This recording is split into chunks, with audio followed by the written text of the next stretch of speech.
Sorry folks, been away for a while. This is Yusuf for my channel. This while would be like 3 days or whatever. If that.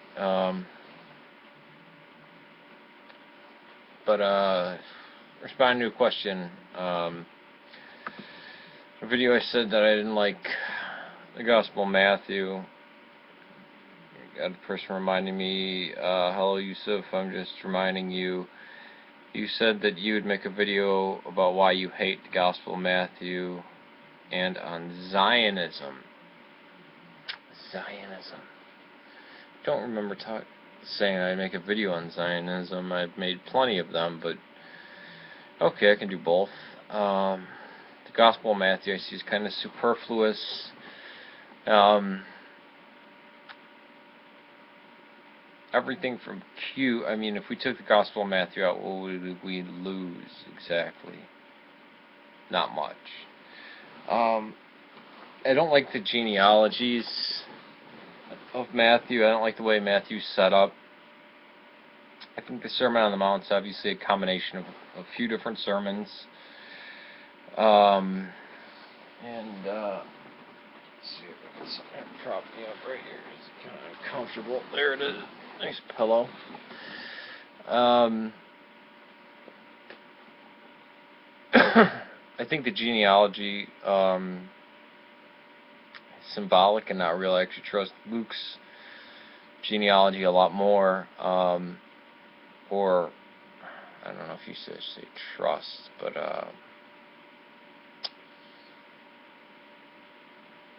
it rings more as factual to me than Matthew's genealogy. Are they both true? Yes. Are they both factual? I don't think so.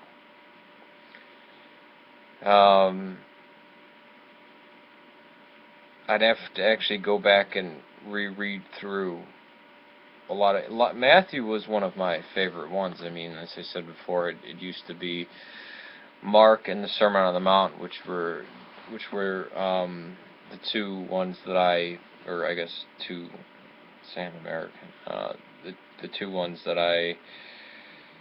well, not even Gospels, just the Gospel of Mark and the Sermon on the Mount were the real story, and then it got diverted with Luke and John with all this other stuff. We know that both Matthew and Luke draw from Q. Now, people say Q doesn't exist or never existed. Did it exist as a document? I don't know. Some people say yes, some people say no. But we know that, I mean, Q just means source. Where does this extra stuff come from? The Lord's Prayer, the Beatitudes, many parables. Now, these things can be found in both Matthew and Luke, but they can't be found in Mark.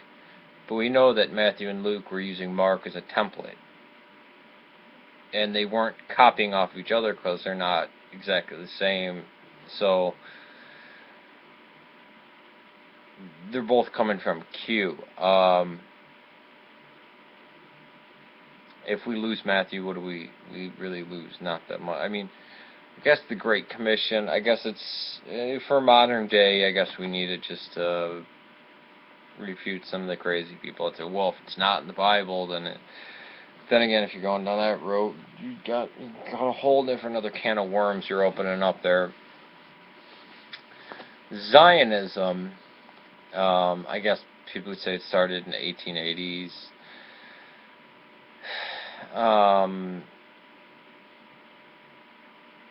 And then you have the agreement in Northern Ireland in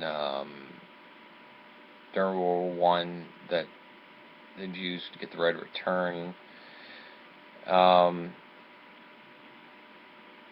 Now we have to remember that the Jews were dispersed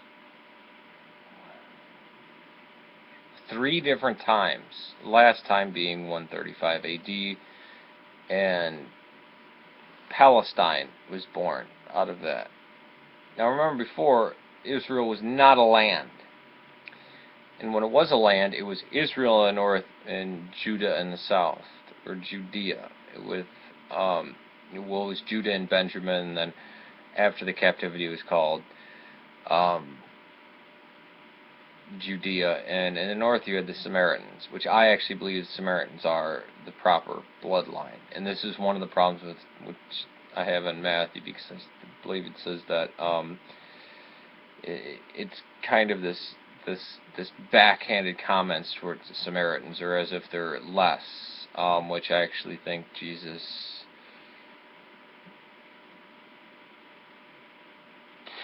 that might get way too controversial if I'm about to say that sentence, but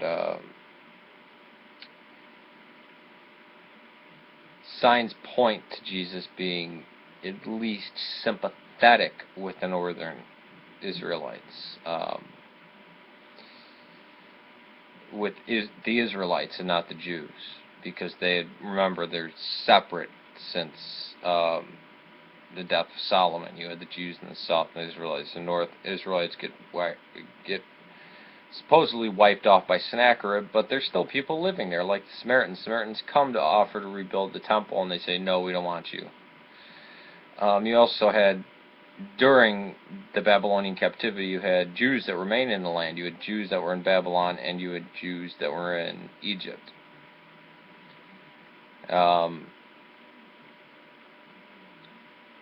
And running up to the New Testament period of time, and even after that, during and after that, we hear about proselyte Jews. We hear about conversion to Judaism, and people all over the Roman Empire, and the Greek-speaking world, and then the Roman Empire, converting to Judaism, and kingdoms even outside of the Roman Empire converting to Judaism.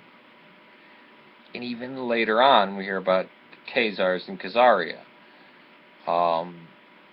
I've not run across a rabbi or a Jew that denies that Khazaria was Jewish. Some people say, well, there's hints and scraps of information or whatever, but it's usually a lot of the Christian Zionists try to say, well, no, they're not. And Ashkenazi Jews make up the vast majority. Again, even if there's any blood relation in there, it's let me use a monophysite analogy.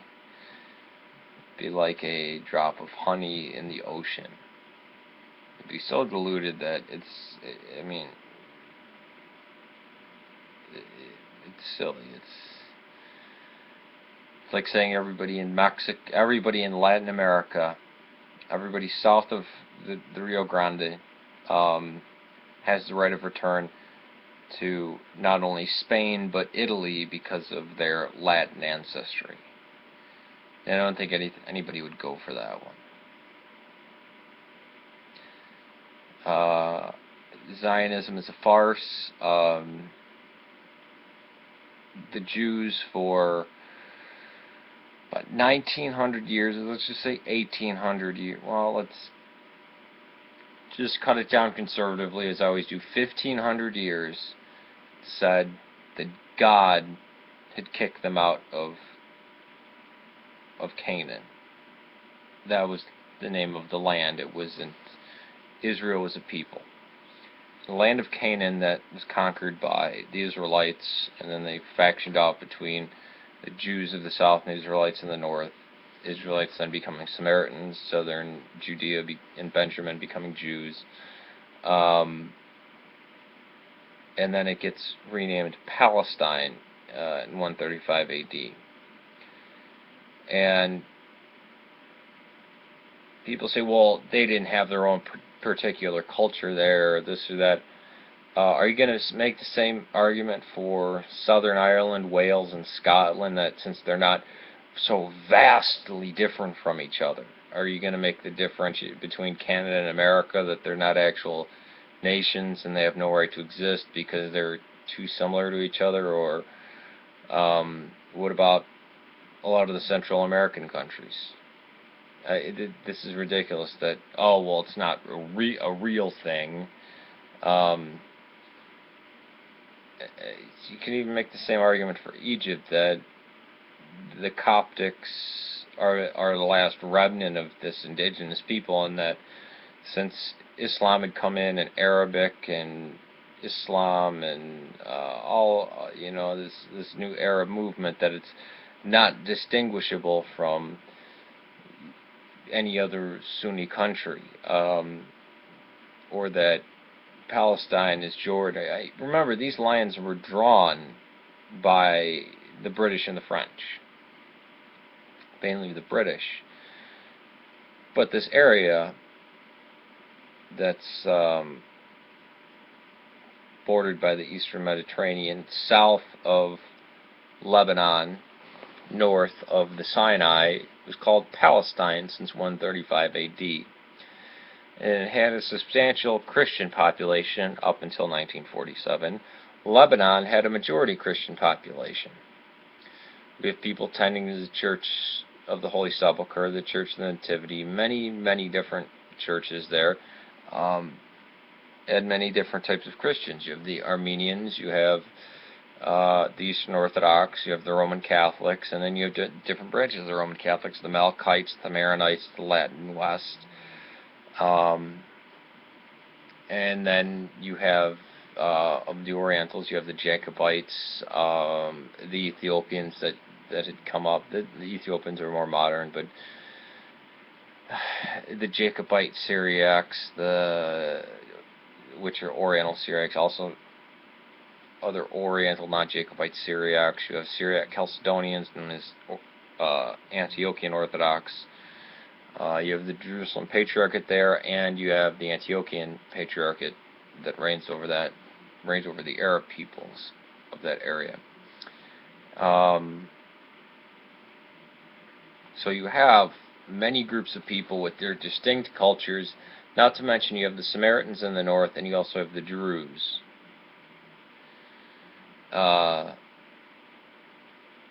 Now, can you find these groups in other places? Some of them you can, some of them you can't. To have an invading force in 1947 come along and basically declare manifest destiny on Israel, when for 1,500 years, and remember, I'm being conservative with this, Judaism as a whole had said, we are a wandering people. We were expelled from the land by God. They used Rome God used Rome, actually they, probably more plural, would probably be more correct. God used the Romans as the agent, just like he used the Babylonians or the Egyptians or Pharaoh as the agent of punishment. That the expulsion was because of their wickedness. And I mean, Bar Kokhba even broke Mosaic law. He had all his men cut off their index finger to show loyalty. I mean, they lost the war. They lost the land. They got kicked out, and they were a wandering people. And since then, they built up their own tradition around the Talmud, and they have things like the Kabbalah that have developed since their exile from Israel and Canaan or Palestine or whatever you want to call it. You also have people who have no genetic connection to the land whatsoever at all. None. You have even Meir Kahane, the late Meir Kahane, saying, well, you can convert to Judaism and then you can go to Israel. That's your forefathers, maybe your spiritual forefathers, but honestly, Christians have more of a right to claim that is their land than the Jews, or at least an equal claim. Because we know there's been Christians living there since the 1st century, and they weren't part of the expulsion. And there was it was 100% Christian around the time of Constantine. What about the Christians who were of the lines of Judah or Benjamin or Israel, or even someone like Paul, who converted to Christianity. People like Jews who had converted to Christianity, who their family lineages carry on today.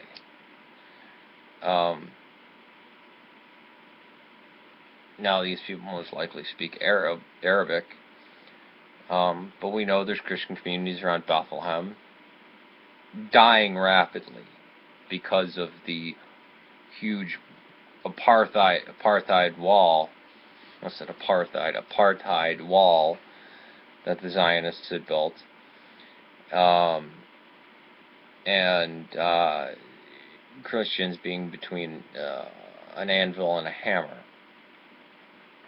So totally against Zionism, and I answered questions from people who said, why are you American Christians, or why are they for Zionism? What do they think of the Christians in the Middle East? And I had to answer. I said, I don't think they know that there's any Christians in the Middle East. And I've even heard stories about people who had ran to missionaries who were shocked to find Christians in the Middle East, as if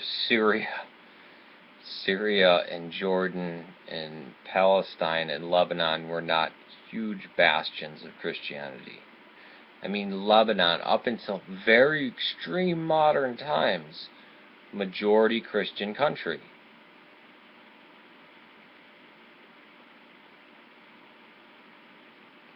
Palestine had a huge, gigantic minority of Christians. So that's that on Zionism. I'd probably, to do justice to the question, I'd probably have to reread Matthew and go through it again, because I think it promotes a lot of problems, but it's in there now, and there's nothing we can do about it. Not to mention it's listed by Irenaeus, so we're stuck with it. Alright. And there's books I think that should be in the New Testament, or at least put in what people read as New Testament that aren't, and that I think are more valuable than some books that are actually in there. I mean, we can get into a debate about the two Peters, about Jude, about did John really write the epistles of John? If he did, are 2 and 3 really of his work? And the Apocalypse, I mean, the Apocalypse isn't read in church. Why not have letters of Ignatius in there? I mean, in some of the oldest codices we find Shepherd of Hermes, or Hermas. So canon is a very strange thing. It's almost a complete foreign concept to Orthodoxy until 1633 in reaction to the Reformation. So I hope this answers your question, and I will go more in depth on Matthew. And if I don't within like a few weeks, again, please remind me, and thank you for reminding me. That's the right thing to do. Anybody out there, if I don't answer your question like within a few days, please send me a message to remind me. So thank you for that, and may God save Serbia and Syria, and please pray for all those who have recently lost a family member, or anybody who's sick or needs surgery, those with illnesses, those who are dying or near death, and all those who are persecuted across the world. Peace to you. Take it easy. Nice pillow.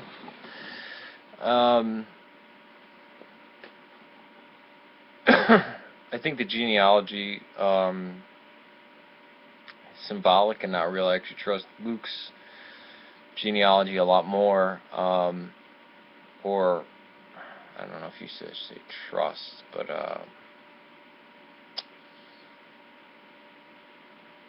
it rings more as factual to me than Matthew's genealogy. Are they both true? Yes. Are they both factual? I don't think so.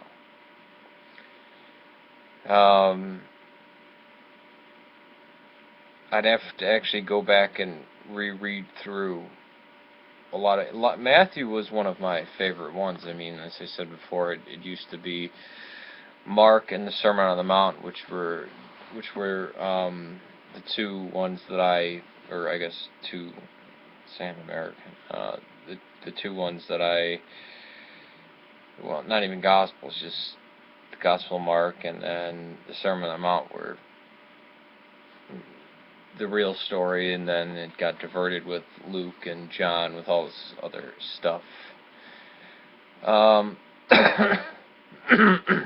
We know that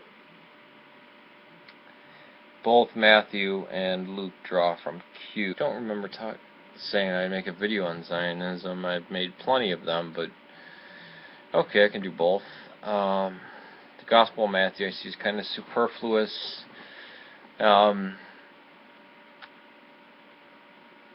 Everything from Q, I mean, if we took the Gospel of Matthew out, what would we lose exactly? Not much. I don't like the genealogies of Matthew. I don't like the way Matthew's set up. I think the Sermon on the Mount is obviously a combination of a few different sermons. Let's see if I can get something to prop me up right here. It's kind of uncomfortable. There it is. Now people say Q doesn't exist or never existed. Did it exist as a document? I don't know. Some people say yes, some people say no. But we know that, I mean, Q just means source. Where does this extra stuff come from? The Lord's Prayer, the Beatitudes, many parables. Now these things can be found in both Matthew and Luke, but they can't be found in Mark. But we know that Matthew and Luke were using Mark as a template. And they weren't copying off of each other because they're not exactly the same. So,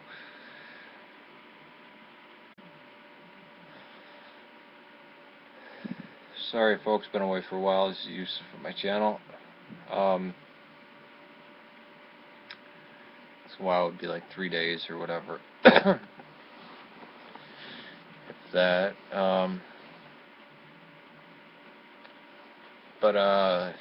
Responding to a question. A video I said that I didn't like the Gospel of Matthew. I got a person reminding me, hello Yusuf, I'm just reminding you. You said that you would make a video about why you hate the Gospel of Matthew and on Zionism. Zionism.